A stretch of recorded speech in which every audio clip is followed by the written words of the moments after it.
Hi, my name is Daryl, and I'm a veteran.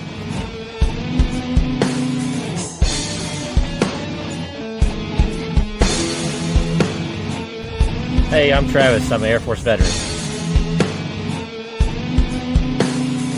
Hey, my name's Jonathan, and I'm a veteran.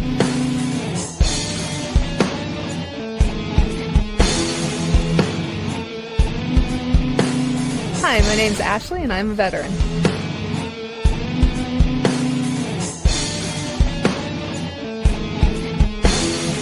My name is Chad, and I'm a veteran.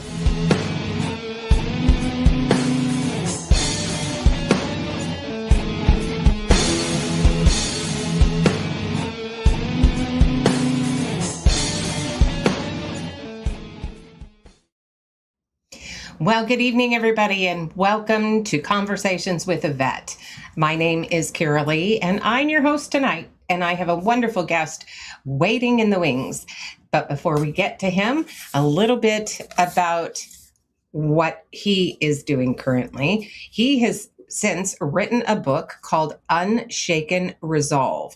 We also have, courtesy of my guest coming up, two of these that are signed by him for when we hit our 1,000 subscriber mark. So please be sure to share and like, as well as hit the notification button so that you make sure you get notified every time there is a new guest and a new show. So thank you very much. And if you would please help me to welcome Michael Payne. Well, hello. How are you doing? Hello. Good evening. I'm doing great. I love the background there. That's awesome. Yeah. I want to say thank you for taking the time out of your busy day to come on and have a conversation with me.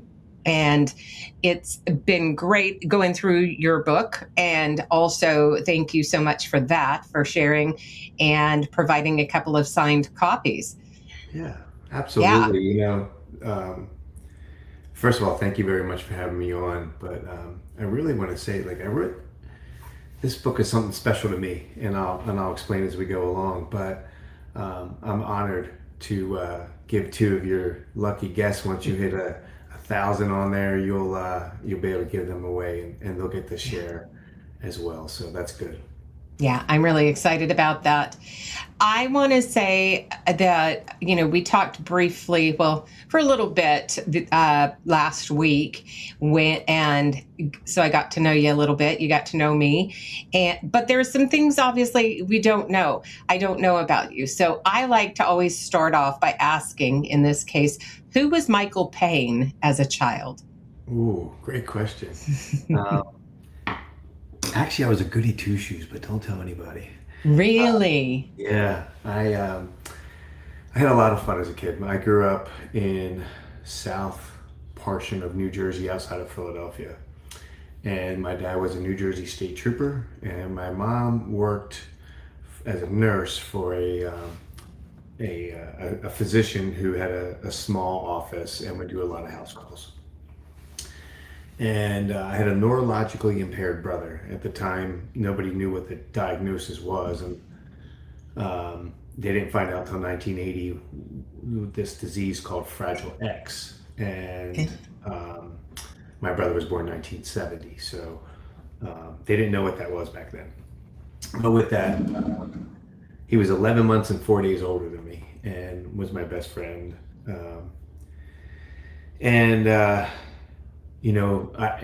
I remember as a teenager, somebody asked me, what's it like growing up with a retarded brother? And I'm like, I don't know. I don't know any different.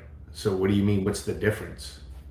And a friend of mine's parent, a friend of mine, his dad overheard that.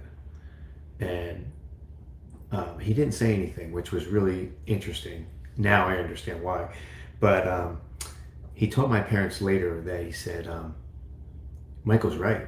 He doesn't know any different from his brother with a neurological impairment to anybody else. It's his brother, period. And so, my parents were amazing parents. My brother with Fragile X lived until he was 37 years old. So, and if you know anything about the disease or want to look it up, it's, most people are 21 or less, right? So, or younger. So, my parents took very good care of my brother and gave him an amazing life.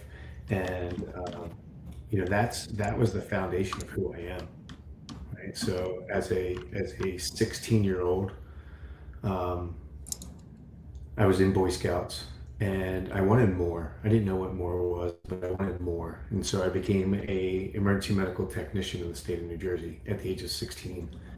I am the only person in the state of New Jersey to be licensed at the age of 16. So I fought really hard to become an EMT. I mastered the test. I put everything I had into it because there was something about being on the front lines and being able to affect somebody else's life that drove me. And I think that was really what the care that my parents gave, right? Not only to my brother, but to me, many family members. We had, I don't remember a year that we didn't have a cousin one of my cousins, my dad's or my parents' nieces and nephews living with us, because my parents they were amazing people, or still they still are. My mom's passed, my dad's still alive. Amazing people, and so this drive for more came out, and in that I became an EMT, and then I got my Eagle Scout, and then I joined the Army. It was like sequentially, right? So 16 EMT, 18 Eagle Scout, or I guess I got it at 17. And then at age 20, I was in the military. So. Wow. Yeah. And what was it that made you decide you wanted to join the military, but more importantly, the specific branch that you chose? Yeah, so I looked around. I was 20 years old, already in college. I was working construction, and I knew I did not want to work construction. And so, let me back up a little bit. In graduating high school, I looked at the Coast Guard Academy and the Naval Academy, of which I got into the Coast Guard Academy, and I got into the prep school for the Naval Academy, both of which I chose not to do. It's really funny because I thought that's what I wanted at the time, and then that's not what I decided. So, maritime service would have been a lot of fun, but there was something telling me that wasn't my path. Right. And so at age 20, I was working construction in the summer, and I literally passed by a recruiter's office and turned in on the way home from work. So I'll say it's 3:30 in the afternoon in South Jersey with 100% humidity and probably 95 degrees, right? So I was like, this is not for me. And I pulled in the recruiter's office and we talked for a minute. And it was Army, Navy, Air Force, and Marines all in this one office. They each had a desk or two. And now at least they give them individual officers, even though they're all right next to each other. So the Marine guy was on the phone and the Army guy was open. And I already knew I didn't want to do anything else. So I never had a desire for the Air Force. And of course I turned down the maritime service. So funny, right? I'm just talking to the guy and he's like, well, what do you want to do? And I'm like, I think I want to join. And so I signed up, did all the stuff. I was 18 years old. I could do whatever I wanted until I got home. And my dad says to me, he said, boy, what are you doing the rest of the summer? And I went, I'm going to go in the military. And he said, I'm sorry, what did you say? I said, I'm going to go in the military. And he said, Michael, come here. Now, put your hand in your pocket. What did you say? I said, I'm going in the military. And he said, I told you if you're going to go in, you go, after college, blah. He just chewed me on one side and down the other. And my dad's a Navy vet. So he wasn't stopping me from going, but he wanted me to do the best I could. And so I said, Dad, I promise you this. You just hear me out. I'm only going on the basic training this summer. And then this is 1991. And I'm going to go to school in the fall. And then I'm going to graduate in 2 years. And in the meantime, I'll stay in the National Guard. And then when I'm done the National Guard, I'll either go active duty or I'll stay in the Guard and figure it out. And so he's like, okay, you got a plan. Wasn't his plan. It wasn't his plan for me, but it was Right. And I said, Dad, I'll probably, if I'm going to like what I'm doing, I'm going to go active duty. And I'll go in as an officer. Like, I already have college. I'll go through OCS and do other things. And so he was like, okay.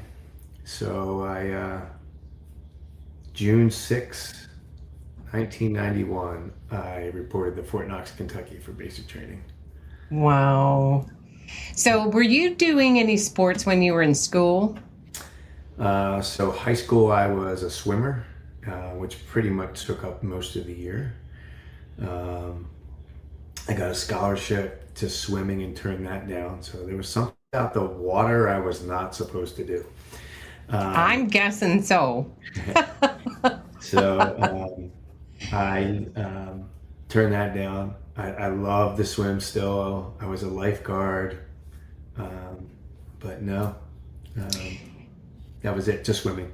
Just swimming. So you step onto base, for basic training. What's going through your head?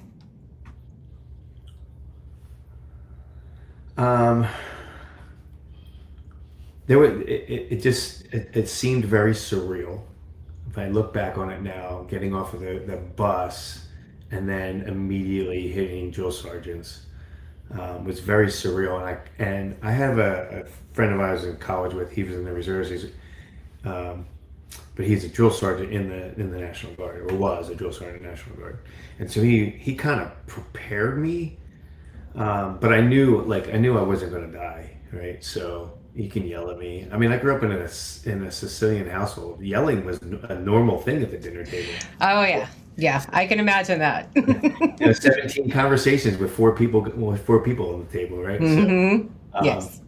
So yeah, so I wasn't. That didn't bother me, but it was very surreal. Like, I don't want to say I was lost, but at the same time, I was like, this is chaotic. Like, wow.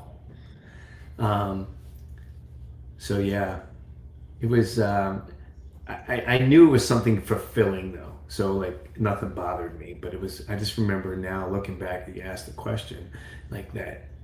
Wow, this is so chaotic. So Right, that initial thought, and there are several guests that I've had that have said they get off the bus and they're thinking, what did I just sign up for? yeah. Right. I mean, looking back, trying to figure out how can I go home? So It's crazy, right? yeah, everybody's got a different story for that. So the first week is receiving, basically. You're making me go back a long time ago. Mm-hmm. Yeah, so so we get through the reception, Mm-hmm. and there wasn't a lot of yelling there. Get through reception, get out the other end, and then the yelling started about getting on a cattle car, and we're going to our assigned barracks. And at somewhere they told me, they handed me a card or told me, first platoon Echo Company, whatever the number was now, I can't remember. Anyway, so I got on that cattle car, and then, oh my goodness, looking back on this right now, I think it's one of the dumbest things I've ever seen, but I understand why. So it's Fort Knox, Kentucky, June 6, 1990. Oh. Yeah, it's brutal. So I get assigned to what bunk I had, and They tell us to change into PTs, which were the old cotton gray PT uniform, t-shirt, shorts, put our green wool socks on, our black boots that we just got issued, pistol belt, and a canteen with a canteen cup and cover on the right hip, and our soft caps. And I'm like, what mixed match? I'm like, I knew that wasn't right. You know, like that's right. And I'm like, this is going to be crazy. Okay, here we go. And I walk outside and they told us to go stand in this parking lot. So they put us pine trees 20 feet away, go stand in the shade, or stand on this parking lot on blacktop for 40 minutes and wait for everybody. So, of course, that's what we did. So, but I just remember looking like a bunch of goofballs. We looked like the island of misfit toys. Right? Did you have to have one of those reflective vests? No, not back then. We did not. Yeah. No, I still have my safety. I have my safety belt. I wear it every once in a while, and I tell Sandy I'm afraid of her or something. You know, like I'm afraid of you. That's great. Oh, you gotta have fun, right? So. That's right. So, how long was your basic training for? 8 weeks. Okay. And back then, there were not the electronics that we have today. And so it was a lot of handwriting letters. And now you talked about your dad's initial opinion when you told him you were going into the military. What was your mom's opinion when you told her? That's really funny. I don't remember. My mom was a very, very supportive woman. My mom was first generation American. Her parents were from Sicily. My grandfather immigrated at age 7, 8 years old. Okay. Came over by himself. Some family was already in New York and some family was already in Philadelphia. So he went from Ellis Island and got down the family in Philadelphia, and then grew up in Philadelphia until his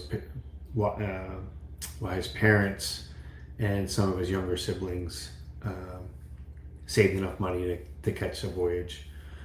So that was probably 4 or 5 years after my grandfather came in through Ellis Island. Okay. And my mom is a really resilient woman. 1976, Christmas time, my mom was diagnosed with Hodgkin's disease. Oh. So in 1976, they radiated, or I guess 77, they radiated her entire body. Oh my. So, and they said cancer will come back. So it did. It came back as breast cancer. So she got a double mastectomy and was great for a couple more years, and then was diagnosed with a tumor in her spine, which eventually took her life. So, but that was in 2019 she passed. And I talk a little bit about that in chapter 10 of the book, but my mother fought cancer from 1976 to 2019. And so if I have a quarter of her resiliency, I would be a blessed man, right? That woman was stronger than woodpecker lips. So that's pretty strong. Yeah, that's pretty strong. So yeah, pretty woman. So tell me let's go back to basic training. So now I've heard stories about, ice cream machines and different things where, from different branches. Yeah, so must be Air Force. No. Basically, nobody told the recruits that they weren't allowed to use it. intentionally, and then they use it, and then they get slayed. Yeah. But so, any kind of funny stories like that for you?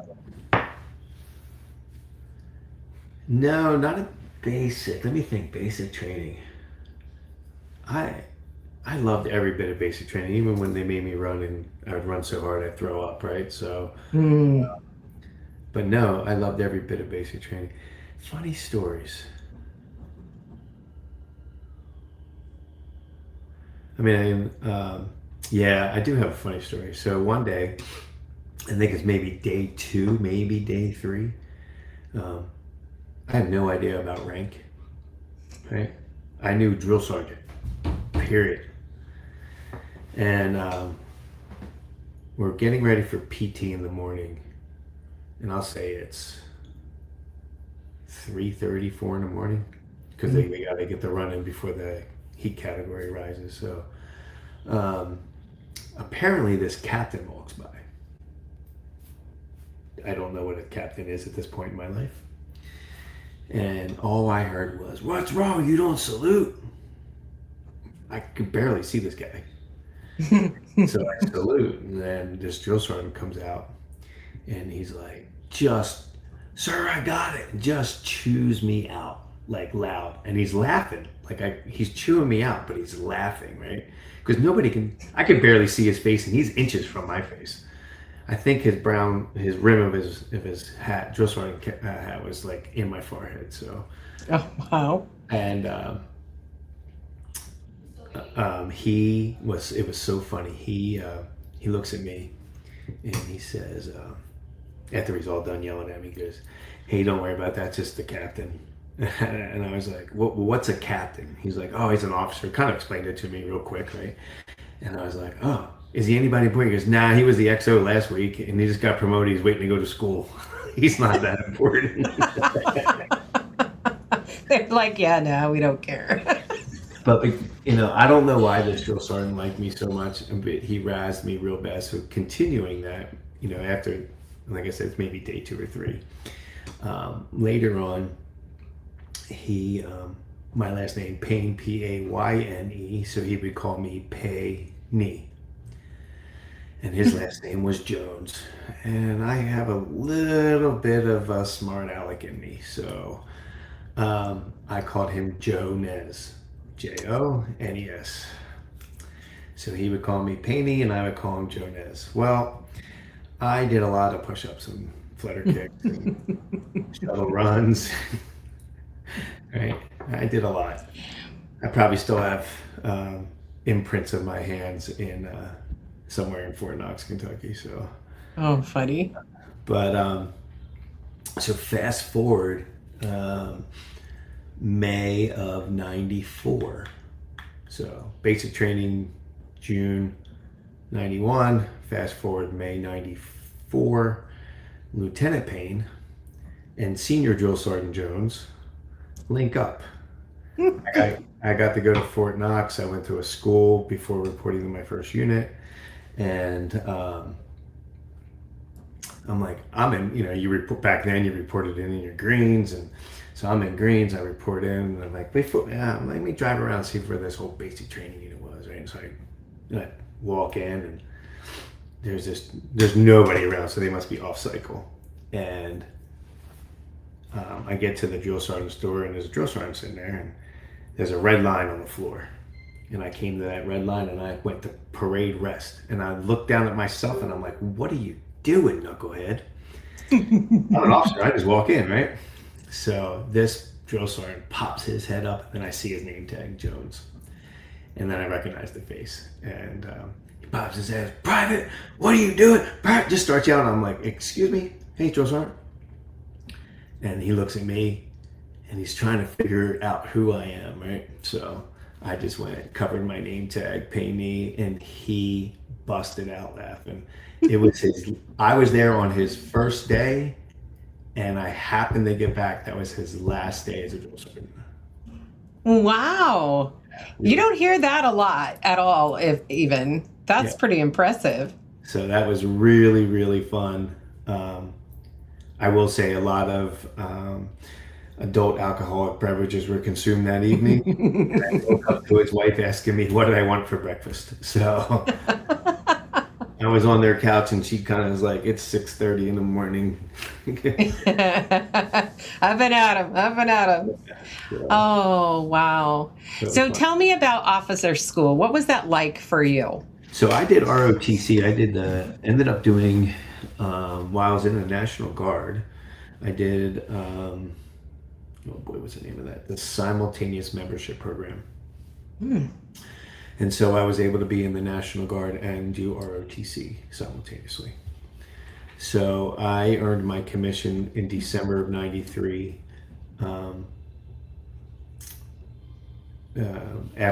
So I was simultaneously in the Guard, and I never switched to a cadet status. I stayed my rank. So I was an E3, then an E4, and in November of '93, I got promoted to the rank of sergeant. And in December 17th, 1993, I got commissioned as a second lieutenant. So I held the rank of sergeant for this much, but it was a goal of mine.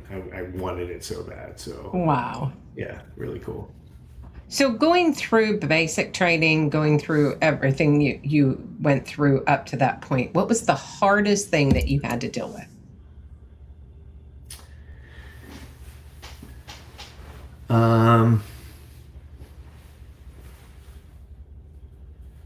It was the mental toughness to endure past what you thought your body could do. And the reason I say that, I swam for years, but I didn't run. Right? Like we would do shuttle runs, we would do sprints, but not what I called then long distance running. Right. So they put us on a track and said, run 8 laps, get 2 miles in. And they're going to time us. And this is just to see where we were as far as runners. Well, I was bored on lap 2. I'm like, this is stupid. Why are we running in a circle? Like I hated every second of that. And I get done and they're like, oh, you can run. I'm like, you're going in A group. And I'm like, I can't run. This is like that. I swim. Right? They're like, you can run. You're going to go in A group. And so I ran 4 miles with these guys in the morning, and they were all fast. They all ran track. They were athletes in high school, or most of them were. And I remember just like, I wanted to die. I felt like my chest was crushing, and it was just, I hated it. And so the hardest thing for me was to get out of my own way and realize that I can do more than I'm telling myself I can do. So. Yeah, for sure. So you graduate, you work your way up through the ranks, and during this time, where are you stationed? Yeah, so my first duty station was Fort Drum, New York. So brand new second lieutenant. I was commissioned as an engineer officer. I was engineer enlisted as well. And I'm going to the 41st Engineer Battalion, Fort Drum, New York. And they're known for the large amount of lake effect snow they get, right? So yeah, this is gonna be awesome. Love it. And so I got to my first duty assignment, and they made me, I was an extra officer at the time, so they put me down in the S6 shop, which is the signal, all the radio, all the communications. And we're going to field a new radio system called SINGARS. And so this is May of '94, and we're getting ready to go. Simultaneously to this, we're getting, is when the U.S. government was looking at Haiti, and we were going to put Sagres out of power and put Aristide back in power. Okay. And then there's some negotiations going on with Jimmy Carter at the time. And so I'm at Fort Drum just a couple weeks, maybe a month and a half. Wasn't long. And we get orders to go to Haiti. And they put me on the USS America. So I'm on an old aircraft carrier, and they're going to helicopter us off there into Haiti, right? So we're just kind of pre-positioned, waiting on these negotiations. And President Carter made everything happen, so we went in very peacefully. And so yeah, I was only my first winter. First part of the winter that I was real excited for to go skiing and stuff, I spent in Haiti. So So you missed it.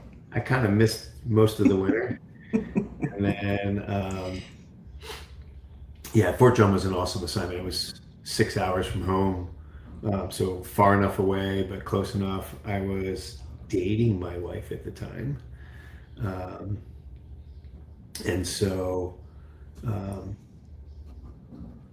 we're dating, and I said, hey, if you want to see me for the next couple months, you might want to come tonight because I leave tomorrow. And she was 6 hours, 15 minutes away. So she rolls in at 3 a.m. I'm leaving at, I think we had to be on the bus by 9, so I'm leaving by 7:30. Oh, wow. Yeah. So she was like, wow, okay. So, we get to see each other for a little bit. We stayed up talking. I knew I'd sleep on a plane, so I'd be all right. But I was like, just do me a favor and lock the door when you leave. I don't know when I'm coming back. So she ended up taking a key because she came up another time just to make sure everything was good or something. I forget what she came up there for, but yeah, I came back from that deployment, and then I asked her to marry me, so that was fun. And then She said yes. she did, and we just had our anniversary on June 1st, and she renewed her contract again, so we're good. Yay! Congratulations to the two of you. Yeah, so we're married 30 years this year. Oh, wow. That's a significant milestone. Yeah, there's a funny story I'll tell later, but we spent 4 years at Fort Drum, and then I went to another deployment from there. So then we were married, and I leave for Bosnia for 13 months. Oh, wow. Yeah, we were newlyweds. We were 6 months married. It was Valentine's Day. Oh, no. And so this was the 13th of February. I come home and I'm like, hey, so I know we got all these plans. And I couldn't, with OPSEC back then, especially, it should be better now, but it's not. But with OPSEC, we weren't allowed to say where we're going or anything like that. So Right. I literally was like, yeah, I'm going on a fishing trip. She's like, oh, I'm like, deep sea fishing. So, and I left Valentine's morning and came home 13 months later. So, Wow. So tell me about your time in Bosnia. So was it what you had envisioned in your mind when you first get there? oh no, great memory you just brought up. So, no, I didn't know what to expect. I expected more war-torn things blown up, and it was really beautiful countryside. It was gorgeous. There was parts of the country that were damaged, by all the infighting that was going on. But no, it was beautiful. Nothing what I expected, right? And then, didn't really learn much about the Balkans, right? I don't remember learning that in school. I know the Army taught me a lot, but culturally and stuff. But yeah, my expectations were nowhere near what reality was, which was great, by the way. Right. Did you get an opportunity then to mingle with the civilians? I did to a degree. So I would meet with local as an engineer. One of the platoons that was attached to us from the Maine National Guard was a construction platoon, and they were rebuilding all the guard towers. And so the company I was in was the 642nd Combat Support Equipment Company. So we had a lot of heavy equipment for roads, airfields, base camps, that type of big machinery. And so I was the company executive officer, and I got to go to like Ace Hardware, whatever the local lumber yard was, right? Mm-hmm. Yep. And then, of course, their culture is different. So their culture is they want to build a relationship with you. And then based upon that relationship is really what you're going to pay, right? There's a range. And so, company came here and was like, hey, when you get down there, just, bring all the trucks. I'm like, sir, I'm going in my Humvee and security. But, I'm like, we're not buying anything today. I'm not even bringing money with me today. And he was like, you don't understand. Like, we need this stuff. I'm like, sir, I'm not. Like, just trust me. I will make this happen. And he had so many things he had to do at the time, and so he just let me alone, and I went at it. And so, first day I get there and I have tea with the owner, and we're talking, and speaks perfect English. And then I have my translator there and stuff. And then day two. Go in there again. We walk around. He shows me his milling operations. He shows me where he lives over here on the property, just all the things. And we had a great talk. And of course, I didn't trust anybody at the time. And so, half the stories I told him had 10% truth to them, right? And the other half, 0% truth. But we were building a relationship. And day three, I've got about six big trucks with me, 5-ton trucks with me, and we're going to load it up with all this material. I'm literally going to buy half this guy's warehouse. And I have I have $1 million plus on me. And we already kind of negotiated the price. I kind of knew what we were going to spend. So I get ready for my convoy brief, and I get called into the task force command post to get an update briefing on women and children being used as suicide bombers. And so, we delay our rollout, take this briefing. So we roll out, and we get to the lumber yard. And I've got security. I'm grabbing my bag. I've got an M16 back then strapped to the front of me. I've got a pistol on my holster, on my hip, and I got a security earpiece in so I can listen to what the radio traffic was.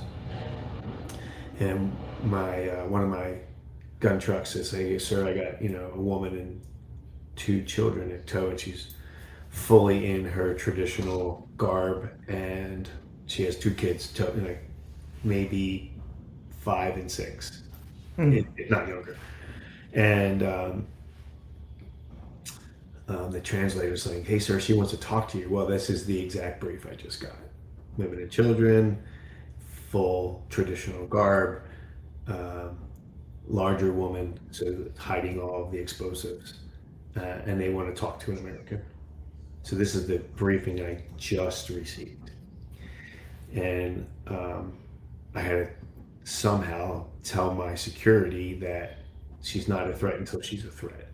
Right. And so the translator's with me, and he's telling me she just wants to talk to me. And I was like, okay, tell her I'll talk to her, right? Like, so I kind of stopped. She moves forward, and in my earpiece, they're like, "Sir, we got her. Like, you just tell us." And I said, do not fire on her if I drop and hit the ground and go flat on the ground, kill her. That was my orders to them. I'm what, 96 and 25 years old. And I just gave orders to my team, right? Right. I'm a first lieutenant. I just gave orders to my team to take a human life, right? So interacting with the, and I said all that to say this, interacting with the citizens, that was my first interaction, and I continued to stand up. The ladies, well, could be still alive today. I allowed her to hug me because what she said, and she said it in broken English. In the translator, she said it in Serbian, Croatian, but she tried her really best in English as well. And I don't remember what the translator said, but what she said in broken English stuck with me the rest of my life. And that is, I just want to thank an American. This is the first time my children have ever seen peace. Oh, wow. Yeah, so that'll change it, right? So my interaction with the Bosnian people was not jaded anymore. I didn't have a bias anymore. Right. And I carried that with me on every deployment since then, right? So afterwards I went to Kosovo, I went to Turkey, I did 4 tours in Iraq. And I carried that lesson with me, that 99.9% of this people in this world are good people. Mm-hmm. It's that 0.1% that screws it up for everybody. Yes. And there's no way to know, right? Up front. I mean, initial. No. You get a feeling maybe, but right. Yeah. So, and so for me, it really taught me, that we have to always put ourselves in our best light, because the initial thing people see is what they remember. Right. Did you eat any local food, or was it just base food? No. The first time that I ate local was Turkey. But that was we had American bases there. But this was right before the war started in Iraq in 2003. The 1st Infantry Division with 1 brigade went into southern Turkey. They were headquartered in Mardin, Turkey, which was a city conquered by Alexander the Great. So had a lot of rich history. But we were, I didn't say we, yeah, I think everybody had that past privilege where they can go out of the economy to eat at a restaurant. But that was after we had been there a while. And I like Turkish food better in Turkey than I do in the U.S., that's for sure. Well, we tend to Americanize. Just a little bit. Yeah. So, yeah. But that was the only place I ate out in the economy. Out of all of those locations, was there a favorite one that you would be willing to go back to? Yeah, that's a great question, right? I don't know. But if I had to pick one, I would like to go back to Bosnia. What a beautiful country. Old world farmlands, right? So, there's a little bit of nostalgia of that for me too. But yeah, I think that would be the only one I'd go back to. Nice. So tell me about your deployments into Iraq. Obviously, we talked about preconceived ideas when you were going to head to Bosnia. Did you have any preconceived notions about Iraq, and how was it once you physically got there compared to your ideas and thoughts in your head? So I had the privilege and the honor of being General Batiste, who was the commander of the 1st Infantry Division, his aide de camp. So I served as his aide for 3 years. Nice. And so the division, I'm going to answer your question. The division we had a brigade in Kosovo, and then a brigade that just got back from Kosovo. So now we have to get those guys trained up, because as this was going, during this very specific time frame, I received orders for the division commander. I was the aide, so I got the orders to deploy the division to combat operations in north central Iraq. And I was about the end of the first year General Batiste command, and he said to me, he said, do you want to stay on and be my aide? I said, sir, we're going to go to Super Bowl, right? Like, let's go. Why train another aide? You got me trained already. Let's go. And then he laughed. He goes, I think you got me trained. I'm like, shh, sir, you wear the stars, not me. And so, about that. But I had the privilege to going into Iraq in early '03 as we conducted pre-deployment site surveys, as the general was being briefed by the Corps commander and the Force Com commander in Kuwait and in Iraq. And so I got to see things, hear things, feel, taste, and touch before we were bringing the division in. And so to tie this all back, right, where my preconceived notion of war was watching World War II films going through Europe, and that type of destruction and the infighting. My very first day in Iraq, my driver our vehicle was hit by an IED, and my driver was killed. And I was next to him. I had nothing on me. And so that World War II destruction went away. And what I envisioned is what hell is. Just absolutely insaneness, loud explosions, death, destruction, chaos, but times 10 million. Right. So if what I envisioned is one, what I received is 10, but hell, like when that happened, that I really thought this was hell. and so I really had to reach deep, right? And become like, okay, this is what it's going to be like in and out of here for the next couple months, and then while we're here for a 1 year deployment. Right. And so I was like, man, this is like, so for me it was like 18, 19 months, right? 14, 13 and a half in combat with the division, and then all the pre-deployment site surveys. We were down there, seems like constantly, right? Back and forth. The Germans were training and developing training scenarios and all the things to get the division ready for combat operations.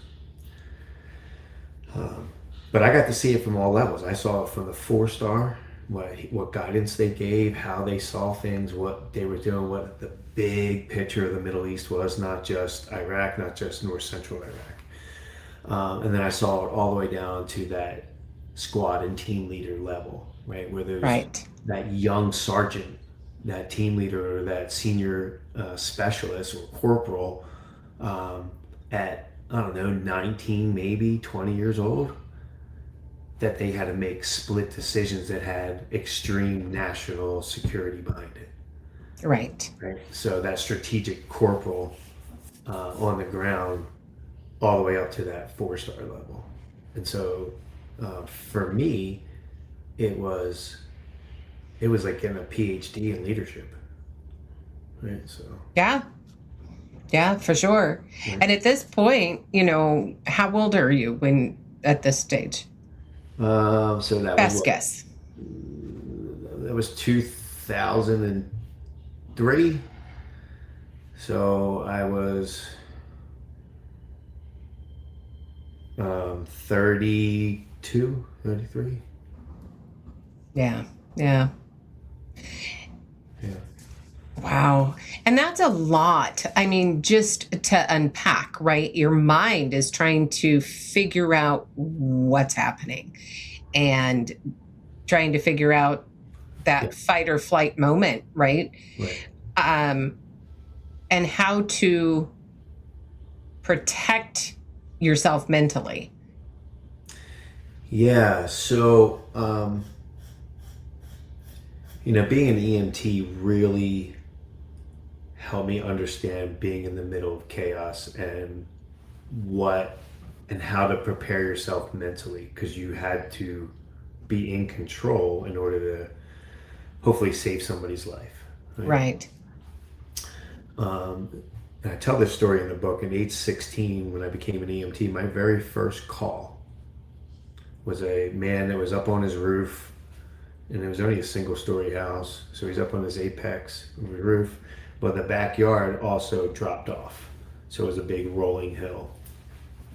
And all we got was a man fell off the ladder, and so the ladder was on rickety ground.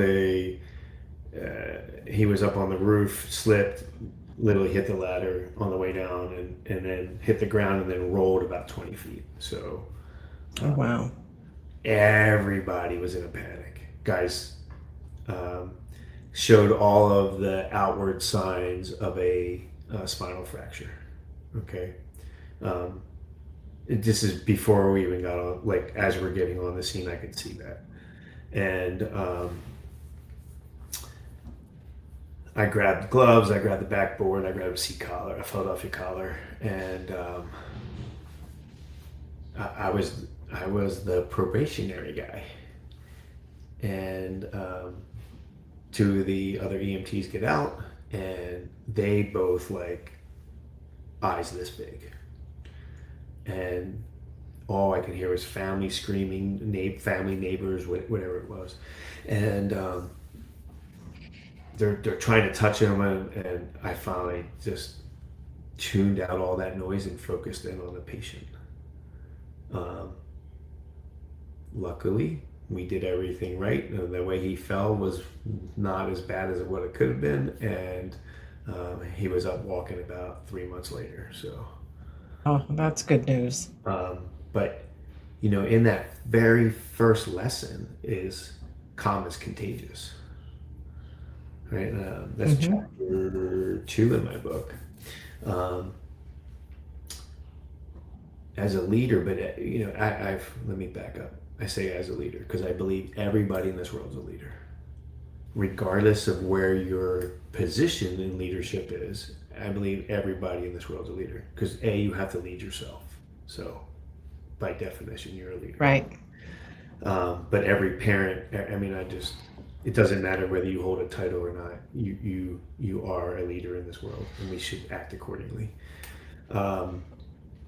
But every leader has the opportunity when they're leading to either create calmness and stillness and discipline and structure, or they have the opportunity to lead chaos. And getting back to your question is how was I able to in the midst of combat operations remain calm, cool, and collected and stay together, the premise of your question. And so it's foundational, right? I didn't learn that there. I had to build it within me. We call that resiliency. And we also have to learn how to let the steam go, right? So we're not building up stress. And I never really understood how smart the military was when they said, you get up in the morning, you do physical training, you then come to work, you smoke 12 packs of cigarettes and drink 5 pots of coffee, and then you go home and you do it all again tomorrow. But in seriousness, the physical fitness in the morning, what a great stress relief. It's built in. It's built into who we are, right? Right. The mental acuity, the ability to lead in chaotic situations, like I said earlier, becomes a fundamentally incrementally stronger every time. And so, I learned it in Boy Scouts. I learned it. Actually learned it with my parents up front, right? And then I learned it in Boy Scouts. And then I learned it again being an EMT. And then I learned it again in basic training. And then I learned it again being at my first unit, right? And being a guy. And all these things created this cushion of resiliency. So when I was the aide de camp, while we're in combat, that we lost 94 people that year, 94 great Americans that year, just in the 1st Infantry Division. Yeah, I'm sorry, 92 in the 1st Infantry Division. And so, you have to realize that what you're doing is for the greater good. And you have to realize that not everybody sees it the same way you do. Right? Yes. And I got to see that, right? The 4-star commands saw things from an overarching perspective. The division commander saw it from his myopic circle on the ground. Mm-hmm. That squad leader saw it from literally his 10 feet in front of him. And so, and I got to learn that going in on those pre-deployment site surveys and see how, working with 3-letter agencies, talking to these general officers to tell them this top secret information was mind blowing. Right. I can imagine. It was mind-blowing. A lot of responsibility. Yeah. And then I had to kind of remember everything I heard in those meetings as well, because my boss didn't take notes, right? So, and so it was a great learning experience, and it literally built the cushions. Now, maybe mine got some air put in there too, right? But it was great because, my first 2 combat deployments were out of the 1st Infantry Division, and then my second were out of Fort Hood.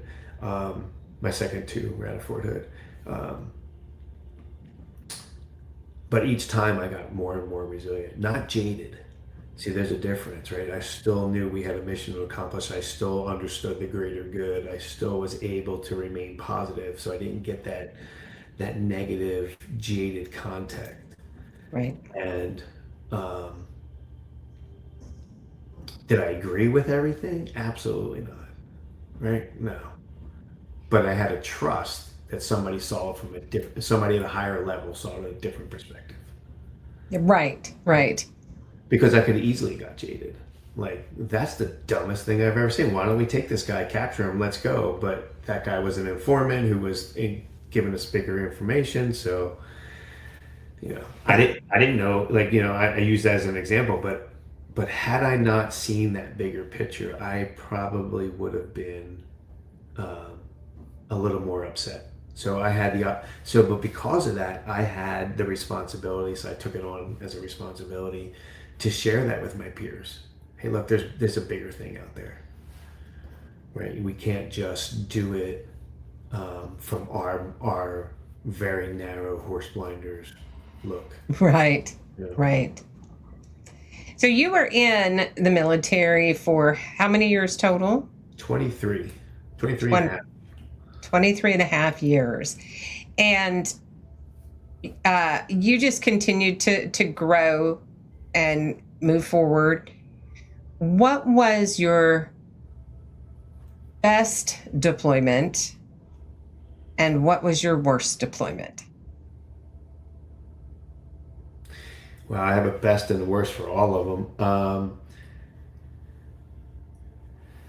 My third deployment to Iraq, I just got out of the Naval War College, and I got assigned to 13th COSCOM, which I didn't know what a COSCOM was. Higher echelon logistics thing is all I knew. And so I get signed to this COSCOM, and they're deploying in a couple weeks after me arriving. So, like, here we go again. All right, let's go. Well, it's a big logistics unit, and they re-designated as the 13th Expeditionary Support Command, and it was commanded by a one-star general, active duty one-star general, and then he had active duty troops and reserve component units that fell underneath him.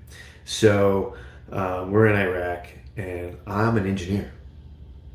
I'm kind of like Patton. I don't know what logistics are. I just know I need more of them. So give me them, right?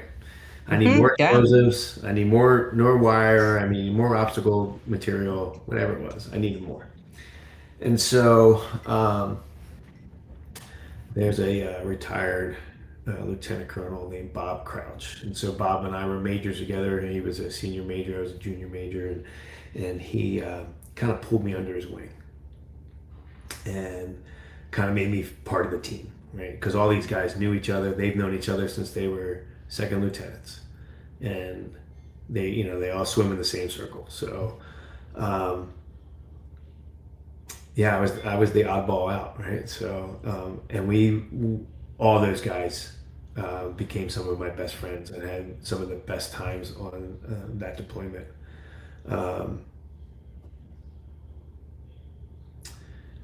It's probably also my worst deployment. I was blown up. I was shot at. And I wasn't with combat arms guys, right? Like I said, these are all logistics guys. Fantastic beings. Don't get me wrong. Absolutely love them. But not always they didn't always have the eye of the tiger, right? And there was a lot of odd things happening on that deployment. We're getting ready for the surge coming in, and this is what, 06 or 07 time frame. So I was working two jobs. I was the engineer, and I was on a logistics strategic team with the Iraqi security forces. And I was burning the candle at both ends, and probably in the middle, right? Like, if we could catch it on fire, we did. So I was working 22 hours a day, sleeping. Oh, wow. Hours. And I was halfway through the deployment, and I was like burned out, just done. And so I went and talked to my boss about it, and she was the deputy, and she's like, okay, well, what can I do for him? I'm like, well, there's an engineer officer back at Fort Hood. She's coming off maternity leave. She could use a deployment, and I had known this young officer since she was a second lieutenant, and she was dating at then my company XO, who is still her husband. And so I was like, well, if we can get her down here, because she's actually part of the 13th Sustainment Command, and if we can get her down here, then that would relieve a lot of pressure on me. So Chrissy comes. We're at month 13 of a 15-month deployment, and I got injured in a mortar attack. Oh no. I didn't say anything to anybody. Just shut my mouth. It was superficial. It cuts, but I thought twisted my ankle. What I ended up doing was ripping, avulsing on both sides of the ligaments. I took two of the three ligaments, avulsed two of them on both sides off the bone. So it wrapped up my ankle. I had no support. And I just thought it was a twisted ankle, so I shut my mouth, and the little scrapes, probably could have used a stitch. Cut that I had from the mortar, I just shut my mouth on, because the last thing I want to do is be that guy, right? Like, it's just Right. a sprained ankle, right? Like, so, dumb, by the way. Like, I don't recommend anybody do it, right? Absolutely stupid. But what we did, so Chrissy was in, and we were doing PT one morning, and she's like, looks at me, and she's like, "Sir, what is wrong?" And I'm like, "Ah, it's when I twisted my ankle." She's like, "Sir, that was like 6 weeks ago." I'm like, "Yeah." She's like, "It shouldn't be that color still." She's like, "You got something going on." And I was like, "Yeah, it'll be all right." And we went for a run, and I literally fell over. Just fell over. Like, I put all my weight on my right ankle, and I literally fell over. So she's like, "You need to get that looked at." And so I went in, and they're like, "Oh, you need surgery. We're sending you back to Fort Hood." So I go back to Fort Hood. I redeploy 2 days later. So I made it through most of the deployment, but I missed it by a couple of weeks coming home with those guys. But I got to Fort Hood, and I'm walking, and of course my ankle's wrapped real tight. I'm in boots anyway. So, and Sandy and the kids picked me up, and I said, "Yeah," I said, "I got this really bad ankle right now. Like, we're gonna have to go, like, I twisted it, and it's just not healing right. So we have to go to the hospital tomorrow morning." And she's like, "Oh, okay." Well, getting undressed after dinner that night, and take a shower, and kids are already in bed, and she looks at my ankle, and it's literally black. And she's like, "What is going on?" I'm like, "That's just a sprain, no big deal." Right? So go to the doctor in the morning. They're like, "Yeah, surgery tomorrow morning. Like, we're moving you up that fast. We just can't get you in today." And I was like, "Oh, okay, cool." So I go into surgery, and I'm laying there. My foot is like this, and well, now my foot is up against. Like, once they knocked me out, it literally folded up against my leg. And the doc looks at my wife, the anesthesiologist, and says, "Is he that stubborn?" She's like, "He's Sicilian." And That answers that, right? everybody had a good laugh. It was great. So, yeah, and then 9 months later, I was back in combat. So, Wow. That's persistence too. yeah, there's a lot of stubbornness, persistence, a lot of resiliency. I'm a jack of all trades, master in nothing though. So, Oh, goodness. yeah. So with all of this, what is it that makes you decide that you're going to retire? So it came down. Sandy, when I was a major living here, so when we got here, we got to Fort Hood. So I have a really weird career. You asked me earlier. So I had Fort Drum. I had 3 different consecutive bases in Germany, all with the 1st Infantry Division, and then Fort Hood. I've only been, well, 3 times and moved 3 times in Germany, but I have very few moves in the Army, right? So 3 major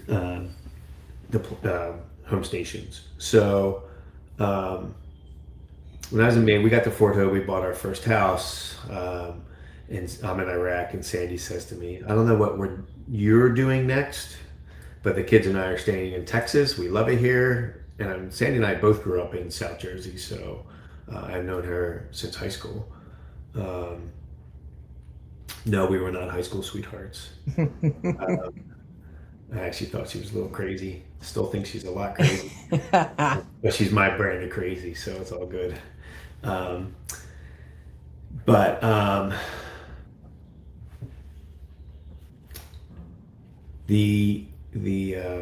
said all that to remember what the question is now.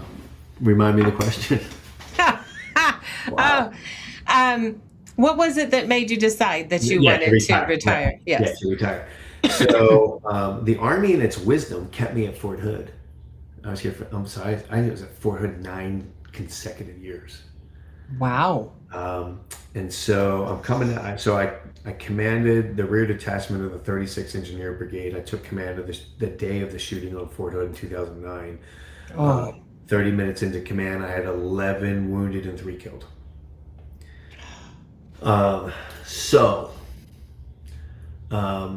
It could only get better. That's what I told myself. And so I went in. I get back from combat from my 4th deployment in Iraq, and I get the 36th Engineer Brigade rear detachment. And 30 minutes into command, I had 3 killed on home soil, on a secure installation, and 11 wounded. It's terrible. Yeah. So, and regardless whether I had 1 or 0, the taking of a human life on what should be a very secure place is just heart-wrenching. So then I commanded that for 22 months, and Colonel Savory, takes the command back, and I went to be a Brigade XO, stood up the 85th Civil Affairs Brigade on Fort Hood, just for the GWAP mission. So did that for a year, and then I took command of the 3rd Brigade Special Troops Battalion, and then I took command of the 3rd Brigade Engineer Battalion. And then it was coming time to go. They wanted to send me to Korea, and my daughter was a senior in high school, so I missed all of my son's life. I missed most of my daughter's life, and I said, well, then if you're going to send me to Korea, no, I'm going to retire. And he was like, Michael, you don't have enough time to retire. You still owe me a year, blah, blah. And I was like, sir, I think you forget I'm prior enlisted. And he went, oh, crap. And I said, sir, if you can, I'll go to Korea next year. I need to be here for senior year for her. And he's like, I can't promise you that.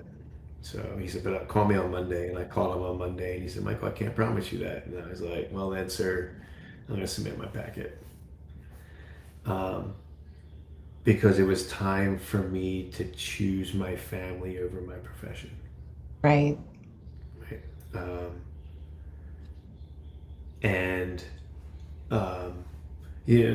I asked a mentor, I'm like, how do you know when it's time to retire? He said, you'll know. And when I made the decision, I called him. He said, you submit your packet already? I said, yes, sir, I did. He said, how did you know? And I said, it was time to choose family over my career. And he was like, exactly. Wow. Yeah. So that's what made me retire. Because they wanted you to go to Korea. I don't blame you. Yeah. So tell me about the resources that the Army provided you to help integrate you back into civilian life. So the Army at the time gave me 0. And I hate to say that. But General Batiste, when he brought the division back from Iraq, he had the family support group leaders and the brigade.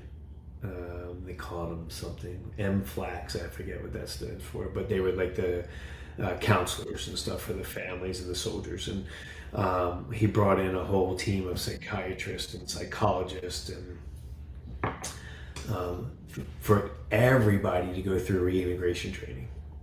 So he had learned that from being a brigade commander in Kosovo, from being in other deployments to include the Gulf War, and what that was like. And his father was career military, and so that reintegration into your family. And then when I was the rear detachment commander, I took that same philosophy and taught I did a 3-phase for every unit, for the spouses and children, and the soldiers that did not deploy. And I did building resiliency training, maintaining resiliency, and then at the end, when their soldiers were coming home, we did reintegration of your soldier back into the family. We soldiers were taught how to come. We got briefings. We weren't taught, but we got briefings on how to reintegrate with family. Hey, don't make any decisions. Don't beat your wife. Don't kick the dog, kind of stuff. Right. And at the time, there was no context to it. But what I saw General Batiste do was provide context to the soldiers about, hey, this is how you're going to feel. Your wife is not attacking you. She's loving you, right? Like they've already, and that building resiliency, maintaining resiliency, and then welcome your soldier back home. I took those same lessons and reversed them for the family, and to say, okay, like when you get home, this is what your soldier's thinking, because I was that guy, right? I didn't understand your routines. In my brain, it was 15 months ago. Like I just put their life on hold, went and did my thing, came back, and then was going to pick it back up right where it was, and that's not the case. I came home to one of the deployments, came home to my son driving, my daughter getting much more an allowance than I would ever allow. And my daughter with a cell phone, and both kids with cell phones. And I'm like, what is going on here? Right? Because in 15 months, my son went from 14 to 16. Yeah. Right? So, just the world was different. And I didn't understand it. So teaching that type of resiliency, learning it from General Batiste, and then teaching that when I had the opportunity to lead, and that I know the Army's doing it differently now, right? But in 2014 when I retired, it was completely different. They gave me a transition class to go to and how to write a resume, and I'm like, TAPS? Yeah, TAPS back then. Yeah. And I was just like, this is ridiculous. Like I was bored. I thought, what a waste of government funds right now because you didn't teach me a thing. But I know people getting out now have a much different experience, and they get some reintegration training. They can do working with industry. So they, while still on active duty, kind of get that transitional period going, just for a couple months. So I think we've gotten smarter and better at the execution. So that's always a plus. Before we move on, if anybody in the chats has any questions that they'd like to ask Michael, go ahead and put those out there now. And my question to you would be, words of wisdom that you would have to somebody coming to you to say they're interested in going into the military. Real life story. My son-in-law did that to me. So very recently, I firmly believe if you have a desire to serve in the military, there should be nothing that stops you.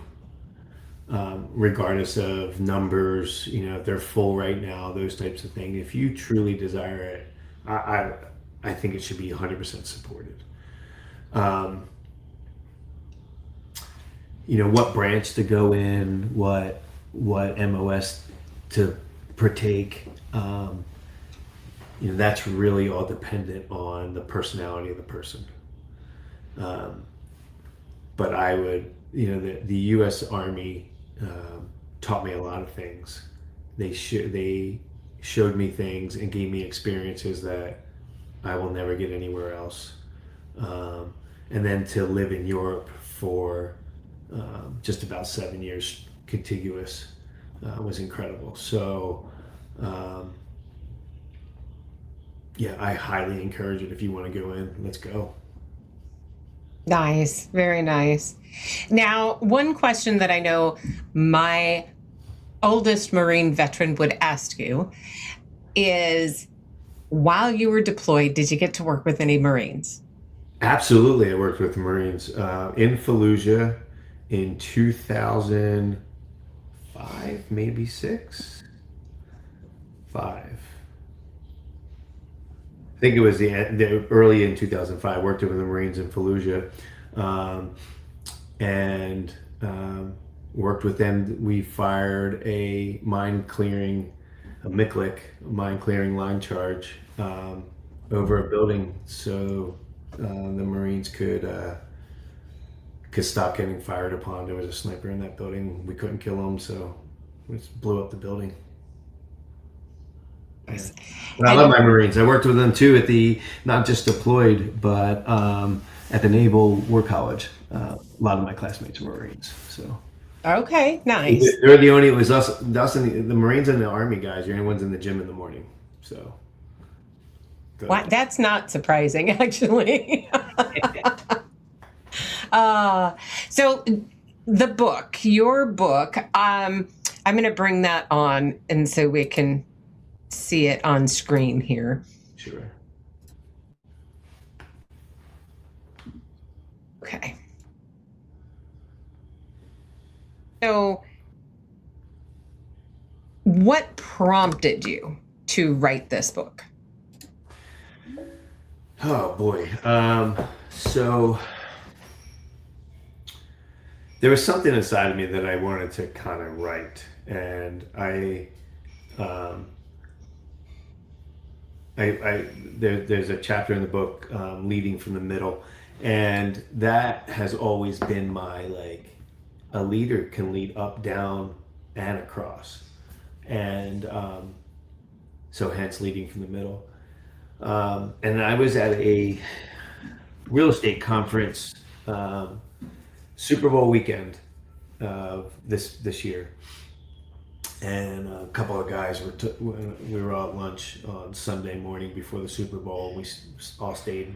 The conference was over, but we all stayed to watch the Super Bowl. And so we're at lunch, and one of the MCs says, "Michael, you have an incredible story to tell."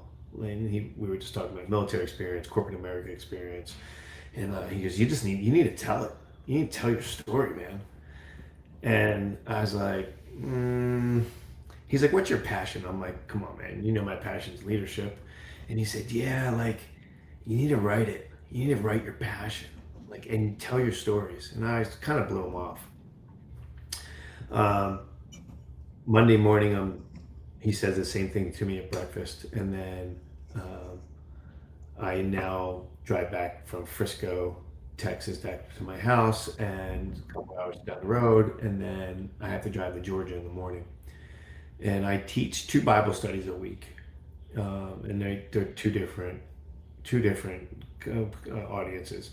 And so I'm sitting in the hot tub, and I talk about hot tub revelation in the book. I'm sitting in the hot tub, and the Lord gives me some scriptures, and I was like, "Oh, that's great." I'm like, "What am I supposed to do with these?" And then they just kept coming, because I knew I wasn't teaching Bible study that week, because I was getting ready to drive to Georgia, and my grandson was born, and my wife's already there. And I got 13 scriptures immediately. I had to get out of the hot tub and grab a napkin and a pen and write them down.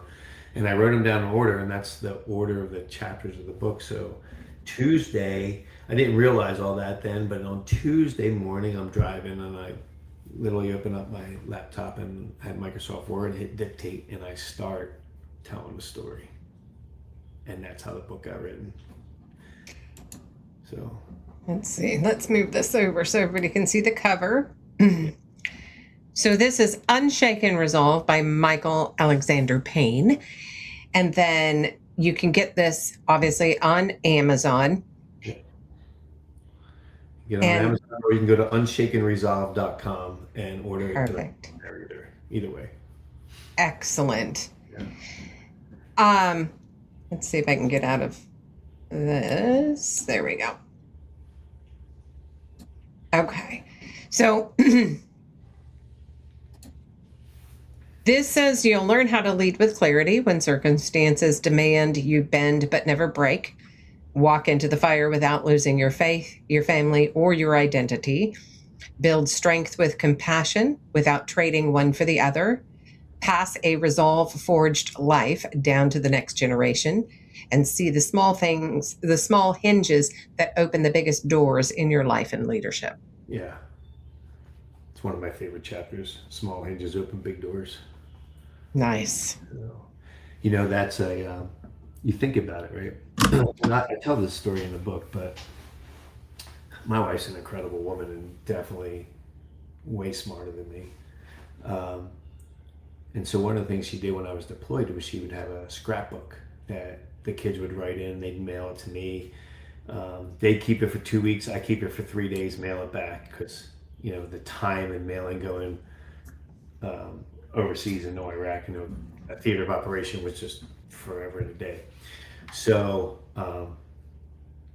I get an email from Sandy, mail the book back. I'm like, just got it yesterday, right? Like, but those were small hinges, Right. right? And they open big doors with the relationships that I have with my kids today. So, And small can be mighty. oh yeah, absolutely. I know. I'm 5'2". And there you go. A midget in comparison to most. So I want to say thank you again for coming on, telling your story, and giving us a glimpse into Michael Payne, and also for sharing your story. Oh, hello. Hello. Do you hear the echo? No. No echo. No echo on my end. Okay, good. It's on my end. So, Unshaken Resolve. Again, we have a couple of autographed books from Michael when we hit our next milestone of 1,000 subscribers. So I'm super excited for that. And thank you again, Michael, for sharing. Absolutely. No, thank you for having me on. It's a pleasure and helping me get the word out about this book. I will be live in person on September 11th, 8 o'clock in the morning in Gulf Shores, Alabama, at Fire Station 5. The fire chief, Marine as well, asked me to be the guest speaker this year. And so, of course, I said yes. And I'm probably going to go climb some stairs with those fine human beings afterwards. So as they do the tribute of the 72 flights that they made it to. So Excellent. yeah. So Jason says, thank you for your service, sir. Jason, thank you. You're most welcome. I do it all again tomorrow. Well, it's been a pleasure. Again, thank you. And everybody, thank you for watching tonight. Join me again next Sunday for another great guest. Everybody have a wonderful rest of your week. Hi, I'm Beaker with Military Broadcast Radio TV. We're your virtual MWR, bringing veterans radio, podcasts, gaming, animation, 3D printing, and a community that never leaves you behind. Download our Roku or mobile app today. Wisdom to share if you listen this week, so pull up a chair and stay for a spell. We're heading down a trail where good stories dwell.